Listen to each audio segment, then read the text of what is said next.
against most of its trade partners. Now, naturally, one would assume that a trade deficit is bad, but that need not be the case. As long as certain interests are being met and a trade balance is maintained, trade deficit can be good as well. But of course, for US, it came at the cost of jobs.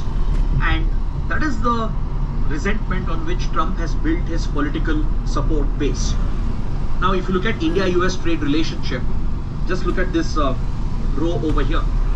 India exports close to $91 billion worth of goods as of 2022 to the United States. So clearly, US is one of our biggest export markets. And we import hardly around $47 billion worth of goods. So clearly, there's a big trade deficit. And India enjoys a surplus of $44 billion roughly. $44 billion. So US has a trade deficit against India. So Trump has often complained and even labeled India as a tariff abuser, as a tariff king. But tariffs by India or let's say even by China or other countries is intended to protect their domestic markets, as these are developing economies. Their industries, their farmers won't be able to compete with the global producers. And that's the reason why some of these countries do levy higher tariffs and try to block out American products. And more importantly, United States doesn't really have such major manufacturing as compared to the others. So a trade deficit per se need not be bad. So where does Trump get this logic or this explanation to justify these tariffs and the disruption of the global economy? If I tell you the reason behind it, many of you will be shocked and surprised. Trump's primary advisor on tariffs is a very controversial and disreputed economist, Peter Navarro.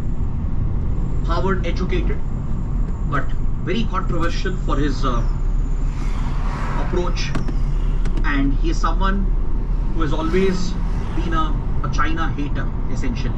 He's written several books as well, calling for targeting China and blaming China essentially for America's economic problems. So how did Trump hire a controversial economist as his primary advisor? There is a very interesting story behind this. During Trump's first presidency, Trump needed a good trade advisor. He asked Jared Kushner, his son-in-law, to look for a right candidate. And according to American media, according to verifiable reports, what Jared Kushner did was, he searched on Amazon. He searched for books by economists. And he came across a book, Death by China. And who was the author of this book? Peter Navarro. Jared Kushner was impressed. He was impressed by the title of the book. Not sure whether he read the book at all.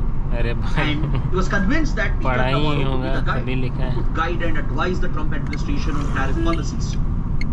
In the book Death by China, single policy Peter Navarro makes a lot of references to some experts who are fictional, who don't even exist.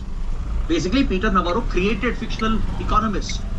In fact, one of the names cited in the book is actually an anagram of Peter Navarro himself.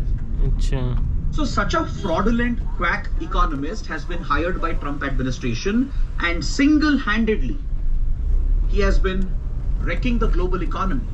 Since he has the backing of the president, president's ears are open to Peter Navarro. He is an economist who has been discarded by the mainstream economists and experts. But such an individual has been hired to lead America's trade policy. It is his personal bias towards China, or rather against China, that is what drives his policy. And in a way, this is what Trump uses to justify the disruption that his policies have caused. That China is to be blamed for all the problems that America is facing. That China is to be blamed for the joblessness that Americans are suffering from.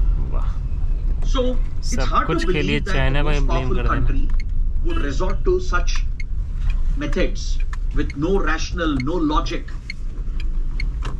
So please understand, or rather Trump should understand this, that US actually has a lot of dependency on China, and it's mutual dependency. China also depends on the US. It's not that China has just ripped off the US. Even US has benefited from this relationship. As I said, it was US in the first place which pushed manufacturing out primarily towards China.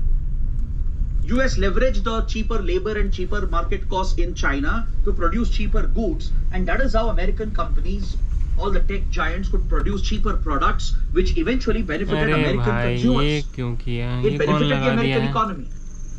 And ये you know एक what अलग China is सरदर्द doing है। with all the trade surplus?